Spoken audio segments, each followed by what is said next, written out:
So let's talk about that since you started going in that direction, talking about people and type of tenant that you're looking for when you're a landlord. What did you look for when you were interviewing people?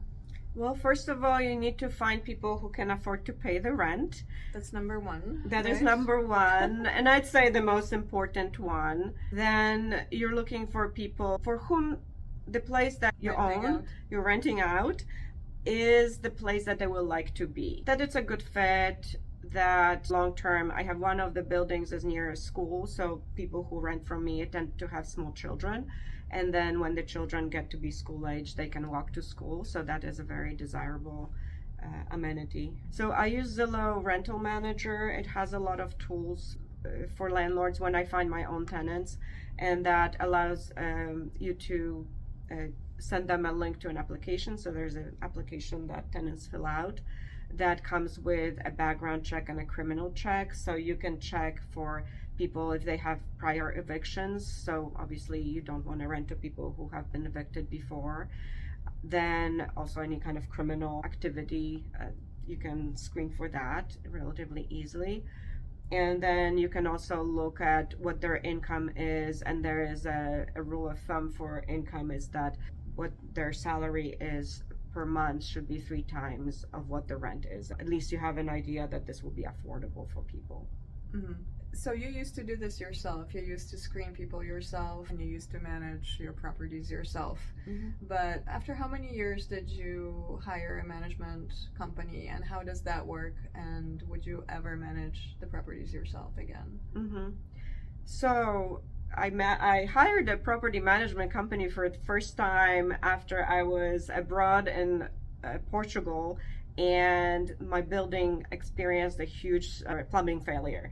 And so you're abroad, and then with the time difference, and you're dealing with hiring plumbers. It was not a simple issue. Talking to multiple plumbers while not being there is definitely a wake-up call, I'd say. That was the straw? That was the straw. So the moment I landed back in Boston, I was like, I'm hiring a property management company now. I had people lined up already that I was considering, and I ended up just handing over that building to them. You were able to afford it at that point, right? Yeah. Because at the beginning, if you don't have a lot of money and you're getting into this kind of business, you might have to do it yourself for a little bit until you can afford to hire a company, and that's fine. They're all little baby steps.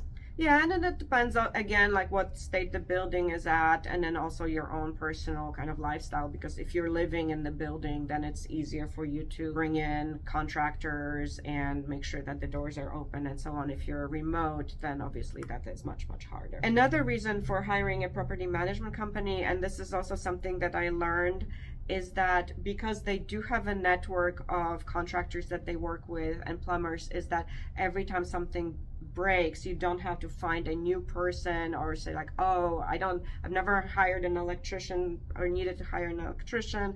I don't know who the right person to hire, and you have an immediate need, right? So those people would have a network, and also they get preferential prices. So I think that actually long term, hopefully I will have saved money by having other people manage my properties because they know what they're doing. What is the cost associated with hiring a management company? Mm-hmm. So they charge a percentage of collected rent. So they also collect the rents. You don't have to though. Like if you want to keep collecting rent yourself, that's not one of the services that they absolutely have to manage for you, right? Yeah, some are full service, and then some will just manage what you need managed. So one of them, I'm using a full service firm where they collect rents and they deal with all of the tenant issues, and they will actually also find new tenants when tenants leave. And then the other one, I'm using Sean, my husband. And that's been working out great because he handles the ongoing maintenance issues and so on. And I continue collecting rents because those tenants have been long established, and I have a good relationship with them. So you can do it different ways. Pay them a fixed fee, that's kind of monthly retainer. Plus, if they need to do something, then, their time plus the cost of all the screws and faucets and toilets and whatever they need to replace. The other one is a percentage of rents collected, something like 8 to 10% of that is what you would expect to pay for a property management company. And then on top of that, you also pay for services rendered. So if they actually need to go and do something, they usually charge you hourly for extra for that. Mm-hmm. One of the questions that's probably on everybody's mind who is trying to get into this is if you've had any problems with tenants not paying rent, and if so, how did you manage that situation? Yeah, so that does happen occasionally. A lot of my tenants do live paycheck to paycheck. They might get into an accident, or a kid needs to go to a doctor, or they lose their job, and they are not able to pay rent. Now, if that is something that happens once and they've been a good tenant, obviously you want to work with them and make sure you allow them the time to catch up. And I've been lucky that most of them have been able to get back on their feet and continue to pay normal times. I have also had tenants that ended up not working out. So for whatever reasons, they were not paying rent on a consistent basis. And so I did have to handle evictions as well. That's the last resort. And this is something that neither the landlord nor the tenant, nobody wants, nobody wins. So what does the eviction process look like? Mm-hmm. So eviction you can handle by yourself for the most part, or you can hire a lawyer, which I also have done, or in the case when you have a property management company, one of the things that they do, they actually handle evictions as well. How successful has mediation been for you? I'd say that it's successful because it gives the tenant the financial support that they qualify for. Mm-hmm. However, I find that usually if a tenant cannot afford rent for multiple months, then they get some help from the government, and then that help runs out. They're not usually in a better financial position, so they end up being late again, and then at that point they've run out of all of the government assistance, and then you have to proceed with eviction. So I learned a lot, and then also got appreciation for all the laws and all the processes. Different sides need to obviously be protected and considered, and you want to be fair. Yeah. How difficult was it to own rental units during the COVID pandemic?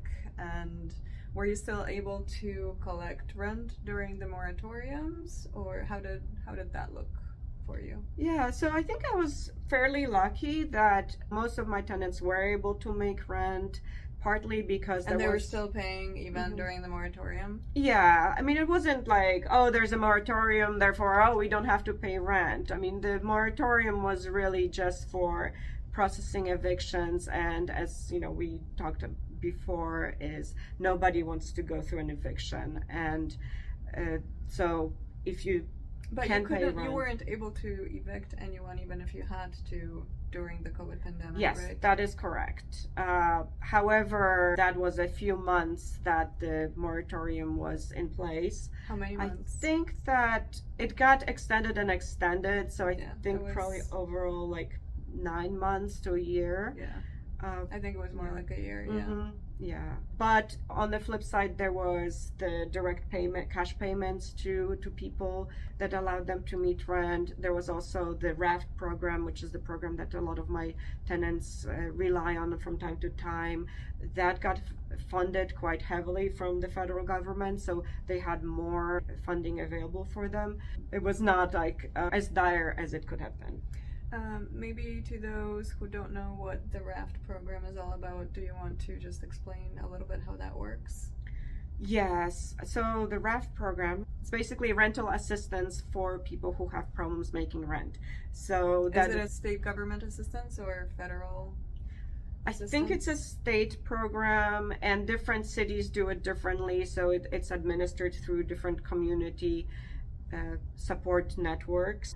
The tenant files an application with the state, and then the landlord has to submit some documents, and eventually, if you're owed rent, you get that money from the state. There's a limited amount per each person that they can apply for, And so it's not going to pay, free rent for the whole year, but it's supposed to just basically provide a raft for you if you run into financial difficulties, or if you're moving from one place to another. Obviously, moving costs are expensive. First month, last month, security deposit can be a lot of money. So that keeps people in places that they don't want to live, and so that gives them some money to actually move from one apartment to another. From what it sounds like, you still had tenants who were able to pay rent during the COVID pandemic. Yeah, I had one set of tenants that didn't, and I had to do an eviction over the moratorium. Was that even possible with the moratorium? You were at least able to initiate the process, but you weren't able to evict them during the moratorium. Is that how it worked? Yeah, and then the moratorium kept getting extended, but there was a lull, and then we filed a case, waited a little bit, got a court date, and then we're able to process that. But during all that time, you weren't getting rent? Correct. So how long would you say that was? Probably 8 months. Yes. Ooh, ouch. Yes. So obviously that's something that nobody could have predicted. Yes. Right, the COVID pandemic. But again, any business that you get into, especially real estate, those things can come up. So when you get into something like this, make sure that you have some savings. So that you can account for these types of totally unexpected situations. In my case, I have 7 units, so you want most of them to be performing, and there's inevitably, 1 or 2 there might be problems with, and eventually you deal with that, whether the tenants move out or unfortunately have to do an eviction. Then you bring in hopefully better tenants, and then it just keeps improving and improving. I think something that also people worry about, and I worried about when I started investing in real estate, it's like, oh my God, I'll never find a tenant. And I have to say, that has never been the case. Okay. Sometimes you might have to wait, have a unit empty for a month or a couple of months because you want to find the right tenant, just because, you want somebody who can afford it and is going to stay for a while. But you'll find people to rent.